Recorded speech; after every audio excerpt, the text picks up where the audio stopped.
So I had no idea that death was such a popular topic around here. 2 weeks ago, Dr. David Spiegelman and I did a presentation called The Last Chapter, Conversations Around Death and Dying. The talk was organized by the Groton neighbors and held at the library, and it was a sellout crowd. First sellout crowd I think I've ever had, except for Alan and my wedding, which was open to anyone who wanted to come. And the year we had one Christmas Eve service instead of two, and it was standing room only in here, which was terrifying because everyone was holding lit candles. But the small group ministry committee asked Claudette to light the chalice today, and I said I would preach about facing our own mortality because we thought it would be a good way to encourage people to sign up for the small group on death and dying, which is starting in a couple of weeks. We were worried that 6 weeks of death and dying would be a hard group to fill. But the slots were all taken in the first few days, and now we have a waiting list for the fall session. And I would have started talking about death years ago if I had known it was such a hot topic. Some of you were at the library presentation, but for those who were not, I told the audience that in 30 years of ministry, I have officiated at somewhere around 200 memorial services or funerals for people from every age, from infant to elder. I also told them that our faith tradition does not believe in definitive answers around death and what happens when we die. As Unitarian Universalists, we don't claim to know. We may have ideas and hopes and beliefs about it, but ultimately our faith tradition asks us to let death be the mystery that it is. So unfortunately, I have no insider information about where we are going. I do have my own sense, based on what I have seen and felt and experienced, that the part of us that is not our bodies does go somewhere or become something. But where or what, I don't know. I also sense that our loved ones are not entirely gone from us after they die, though I can't explain the physics of it or even the theology of it. I just believe people when they tell me about the signs, when they tell me that their favorite song comes on the radio at just the right moment, or about the fireflies that land on their hand. I was once walking over here to do a memorial service for Scott Griffith, the man who loved butterflies, and a huge butterfly with orange wings circled me 3 times and flew away. I have no explanation for that. Or for the hawk that flew low over the church the morning I told people that Michael Roberts had died the night before, a beloved church member who loved hawks and believed he would be reincarnated as one. I've also experienced the sacredness of death, though it's hard to put into words what I mean. But to be with people who are dying is very beautiful. And there is a deep sense that people who are dying are moving back into that mystery from which we came. It's very strange to leave a house where someone is dying and see that the rest of the world is just going on, that people are pumping gas and buying groceries and just going about their days, and of course there are.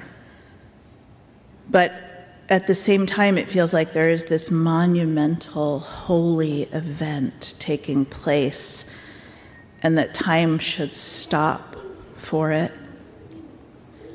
Another thing I have seen is that those who are dying become their essence.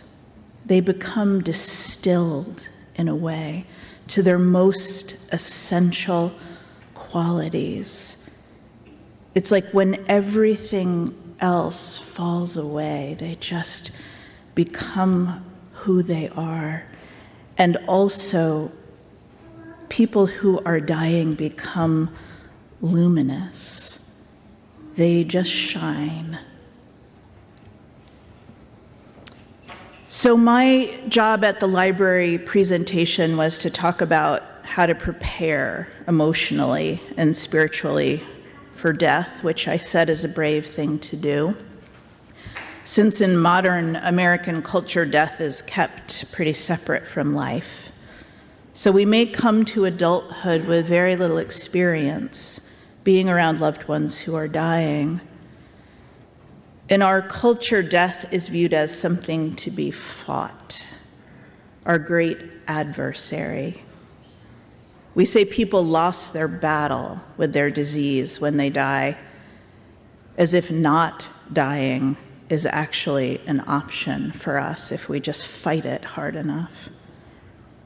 Another one of our beloved church elders, Georges McCarg, refused to fight with her cancer.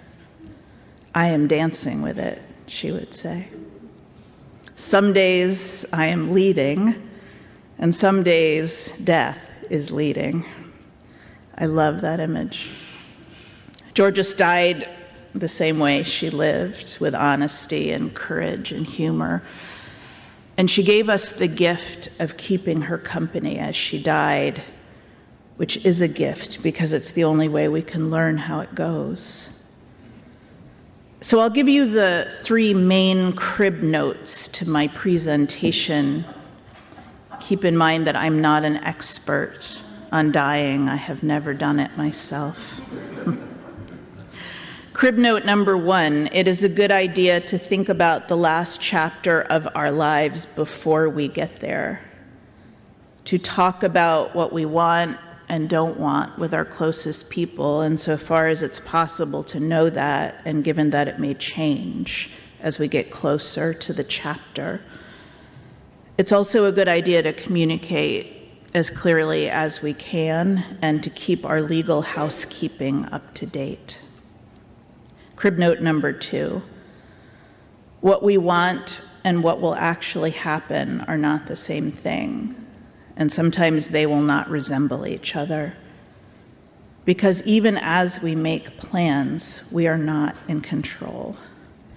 This is generally true of life, and it is definitely true of death. We don't usually get to choose how it happens. And crib note number 3, and you're not going to like this one, dying makes us vulnerable. Chances are extremely good we will all need the help and care and kindness of others while we are doing it. For most of us, dying will require that we depend upon others, and it will require humility and grace and surrender on our part, and those are not our favorite things. One other thing I know for sure about death is that facing into our own mortality brings us right back around to life. Facing our mortality helps us to understand the fragility of this enterprise, the tiny wingspan of time we actually get to be here no matter how long we live. As Mary Oliver asks us, tell me, what is it you plan to do with your one wild and precious life? This was a favorite line of poetry of another brave and honest and beautiful church member, June Johnson, another excellent teacher of how to live and how to die. June somehow made time for everything and everyone she loved, and she loved a lot of people and a lot of things. And I used to think she had found a secret, a way to slow down the hours, so she had more of them. But she loved that line of Mary Oliver's poetry so much that her partner Steve had it engraved on the bench that sits over where she is buried in Groton Cemetery. Tell me, what is it you plan to do with your one wild and precious life? If you knew you had 6 months or a year left to live, what would you do? For some of us, of course, this is not a theoretical question. Some of us are slow dancing with death right now, and all of us will be in that dance sooner or later. Well, in my experience, people with 6 months to live do not make bucket lists. They do not make lists of everything they want to do with the time they have left. They don't quit their jobs and go live on tropical islands. They don't take up hang gliding or bungee jumping.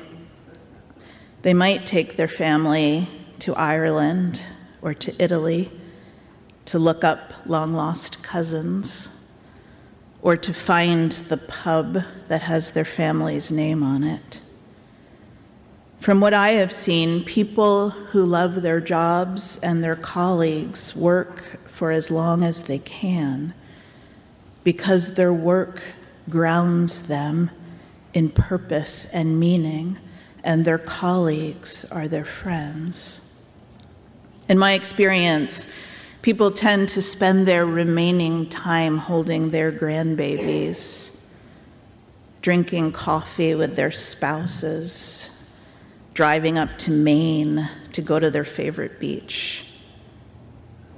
They want to do simple things that have little to do with new experiences and a lot more to do with the people and places they already love. Sometimes there are apologies to be written or spoken. Sometimes there is reaching out to try to make amends, but far less often than you might imagine.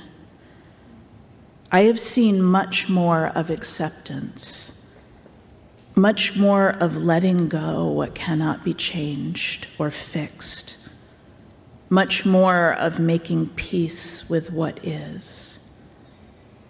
And almost always there is a deeper appreciation of the ordinary, a savoring of the sweetnesses of the day, a refusal to take for granted all the life that is still happening. People who are dancing with death are so often more awake than the rest of us, more awake to the beauty and the tenderness and the gorgeousness of this life. And I wonder if we don't need to wait to be dying for that.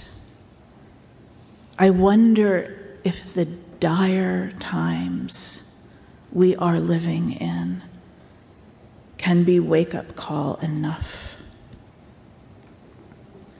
This week, another public theologian, Nadia Bolz-Weber, wrote a column she called "A Useful List of What Is Still Happening." She compiled it from the readers of her blog.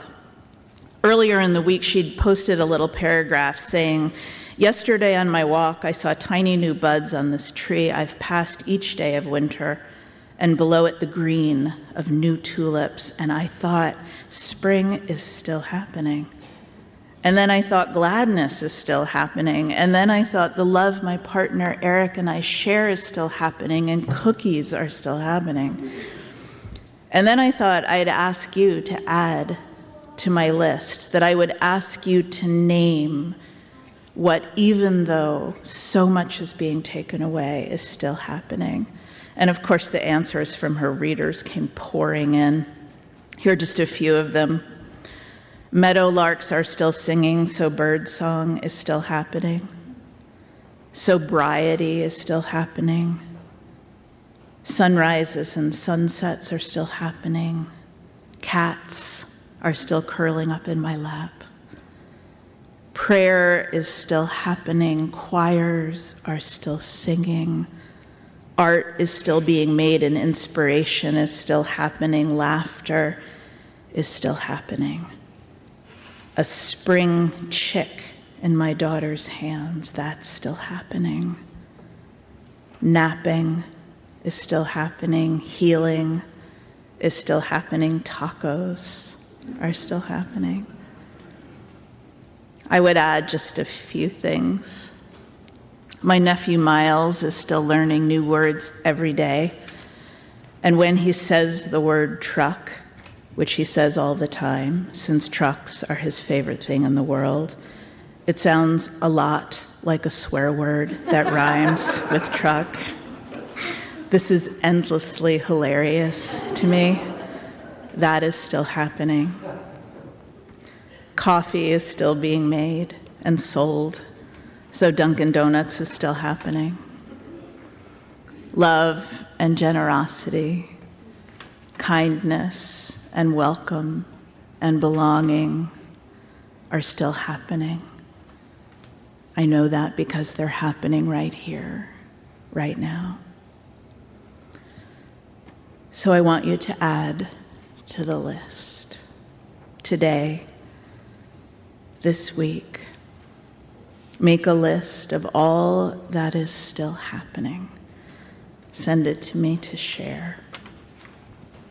Anna Bladel reminds us everywhere we are making love, making art, making poetry and song and shelter. We are making home with and for each other.